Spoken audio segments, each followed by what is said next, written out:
That's why we have to bridge the gap.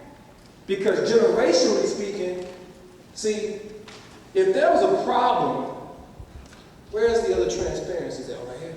Okay. If there was a problem going on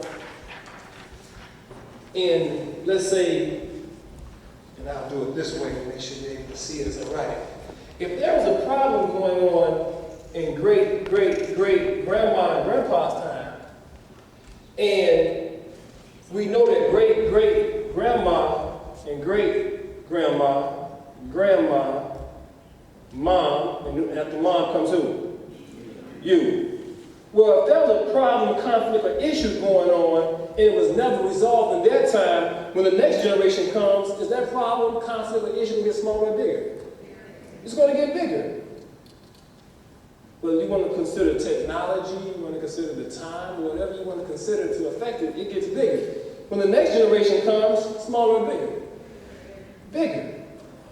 So you're dealing with generational issues that get swept under the rug because many times we refuse to do what is called, what's that?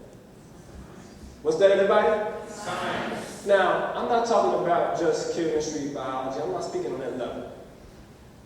If we call this a social scientific definition, what we're saying is that if we are willing to, first of all, acknowledge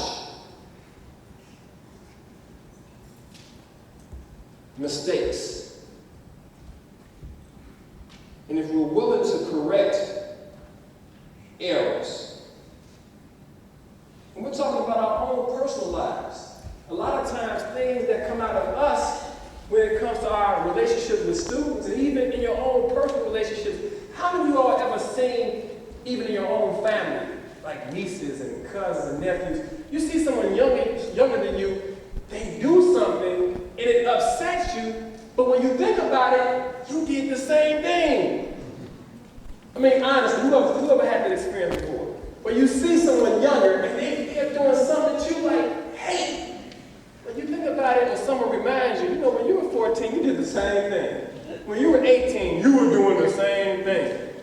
So that means that there's an issue within, and the challenge is, how can I acknowledge my mistakes and correct my errors so that I'm not locked up in what? What's this? Spiral. Shame and what? Guilt. If I can do that, that gives me one of the first steps that I need. Now, I just want to give you an example of something, because I want to illustrate this in a way where we all can grasp and understand where we have to go. Let's see here. Keisha.